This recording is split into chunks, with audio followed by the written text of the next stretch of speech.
Welcome to Matters Financial and Geopolitical from a Frontier. Looking forward to the Christmas holiday, I bet, as am I.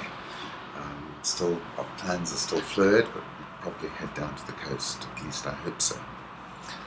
Macro thoughts, central bank balance sheets, to give you a clear visual of how big these have become since 2008, and in some cases before. Home thoughts, this photograph of Chile's Calbuco volcano erupting was really one of my photographs of the year. It looks pretty extraordinary when you see it. And I like this photograph also, Amanera, courtesy of Aman. And it's a picture of the beach and the sea. And I feel the sea calling. I tend to spend my Christmases by the sea. In watching The Century of the Self again by Adam Curtis, which I must say I consider one of the most brilliant documentaries that I've ever seen of any period. It captures the period he's looking at so incredibly.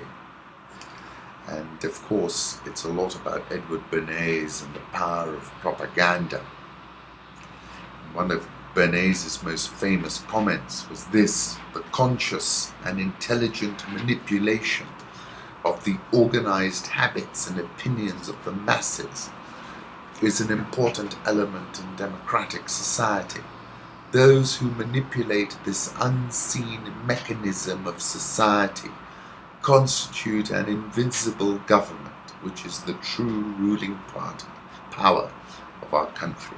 We are governed, our minds are molded, our tastes formed, our ideas suggested, largely by men we never heard of. This is a logical result of the way in which our democratic society is organized. Vast numbers of human beings must cooperate in this manner if they are to live together as a smoothly functioning society.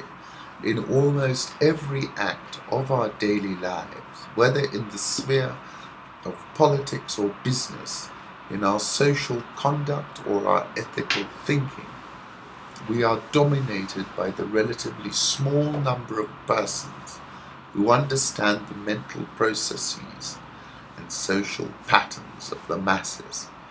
It is they who pull the wires which control the public mind. I like this photograph that Time magazine is featuring in its best 50 photographs of the year, the Pope from a different vantage point. I must say, I think he's a tremendous tour de force.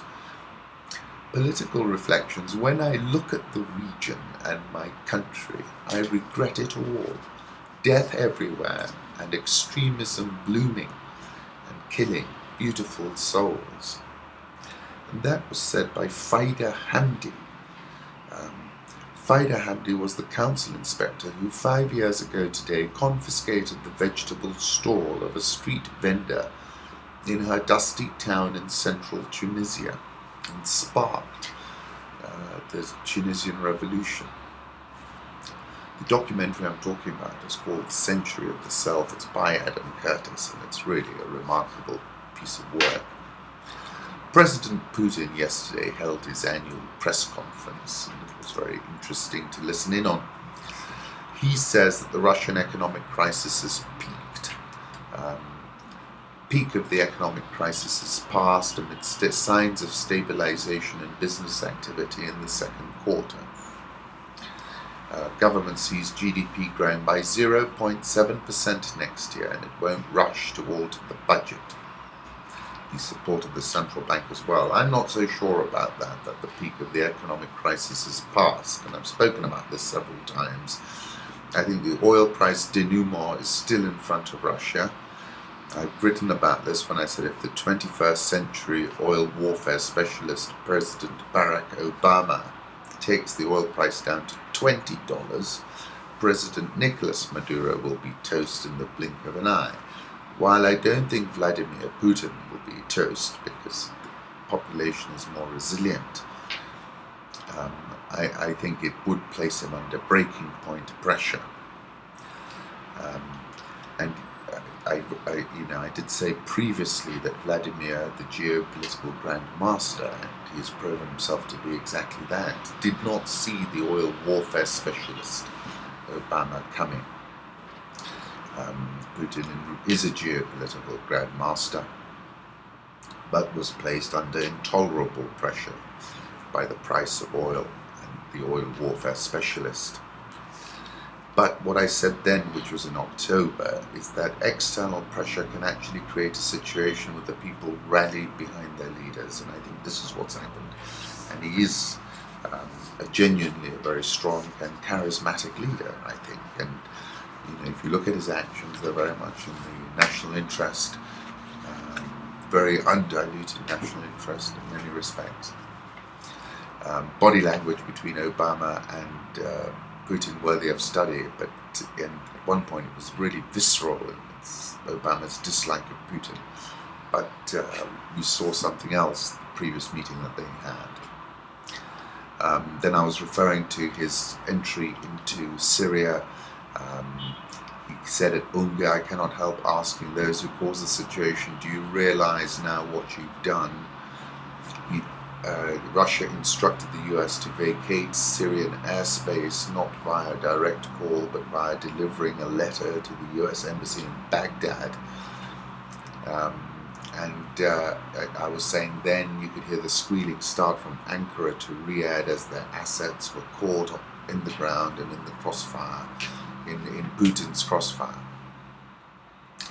And I said the speed of execution confirms that Russia is once again a geopolitical actor that will have to be considered. It's a breathtaking rebound. I concluded by saying Obama is now probably considering how he can wrestle the price down to $20 a barrel.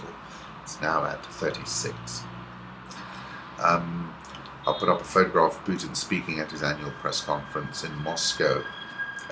And then a series of comments he made. Turkey used to violate Syrian airspace all the time.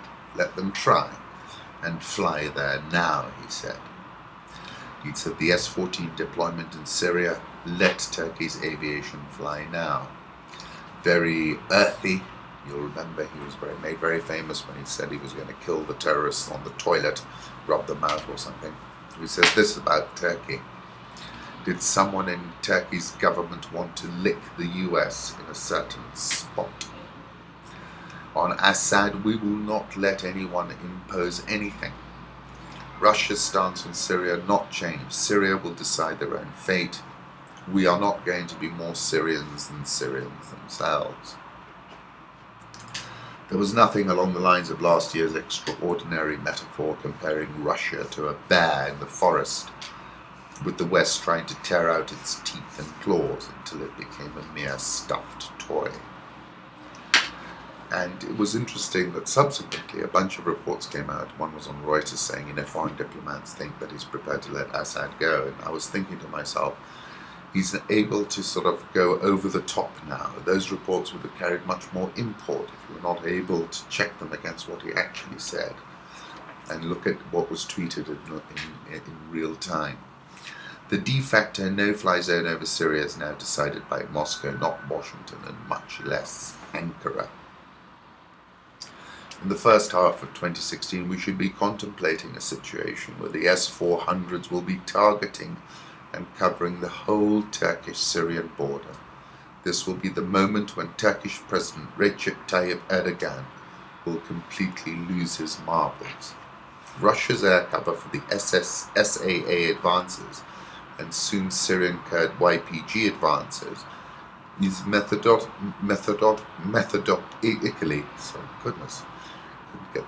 preparing the terrain for the end of all Ankara's elaborate plans for a no-fly zone disguised as a safe zone.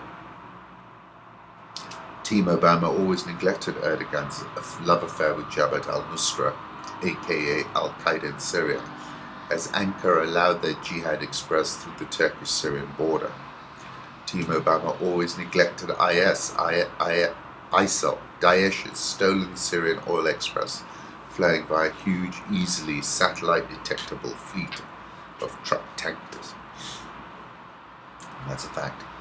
Interesting piece in Reuters about how Japan's far-flung island defense plan seeks to turn tables on China.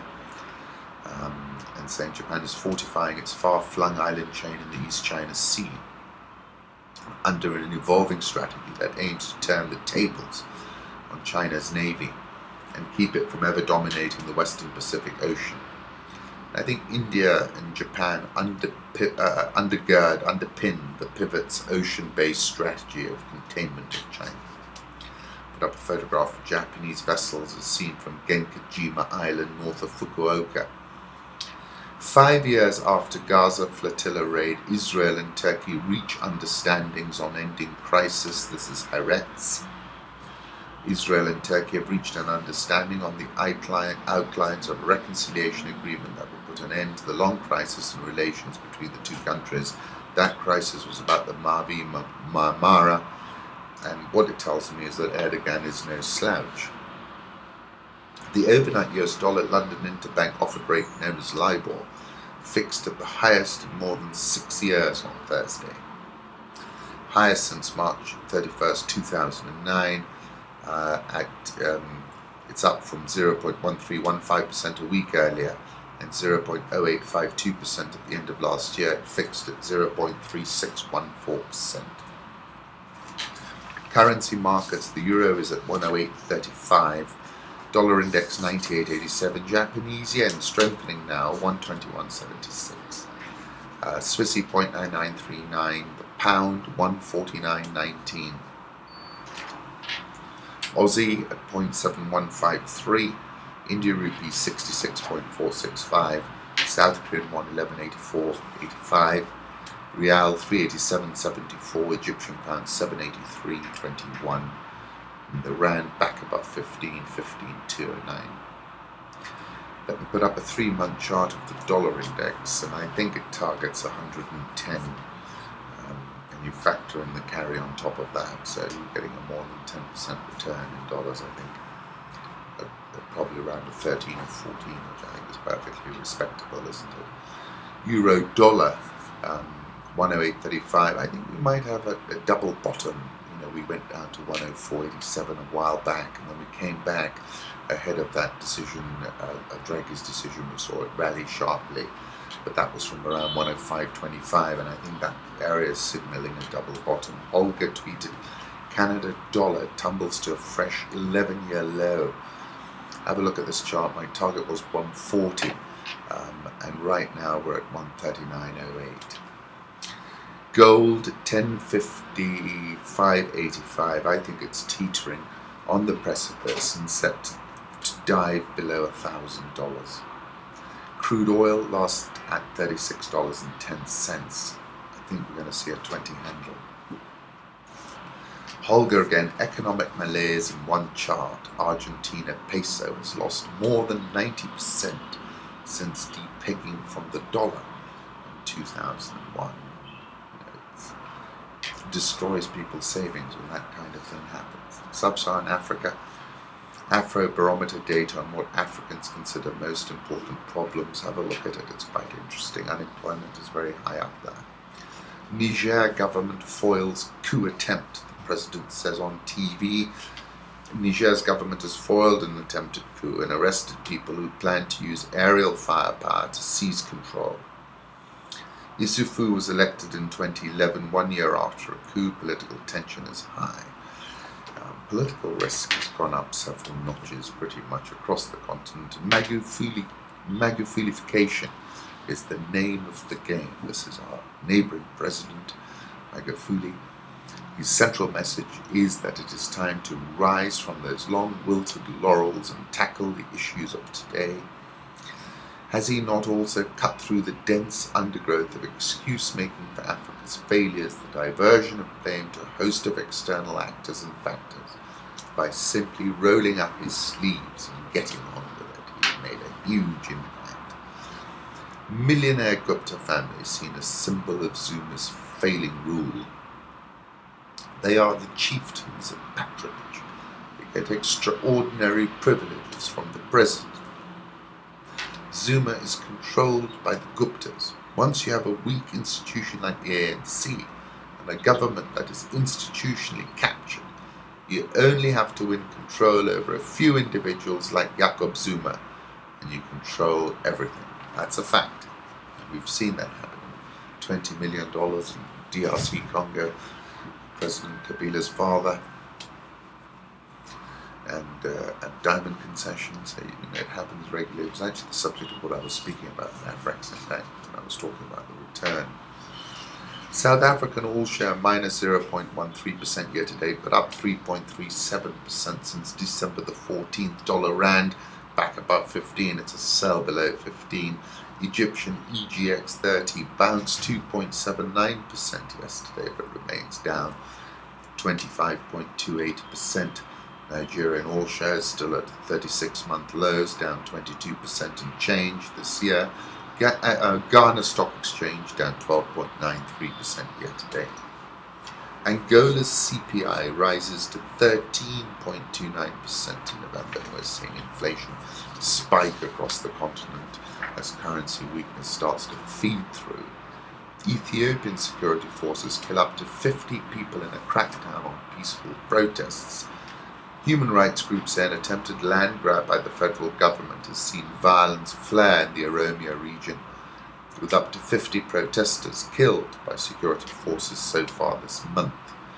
Campaigners from the Oromo ethnic group say they've been labelled terrorists by Ethiopian authorities as they fight the government's plan to integrate parts of Oromo into the capital Addis Ababa. Instead of condemning the unlawful killings by the security forces, which have seen the deaths of more than 40 people in the last 3 weeks, this statement in effect authorizes use of force against peaceful protesters, said Muthoni Wanyeki, Amnesty International's regional director. The suggestion that these Oromo protesting against a real threat to their livelihoods are aligned to terrorists will have a chilling effect on freedom of expression for rights activists. The New York Times and Tom Dispatch, building on this report, reported that the Pentagon has proposed a new plan to the White House to build up a string of military bases in Africa. They've been building those up already.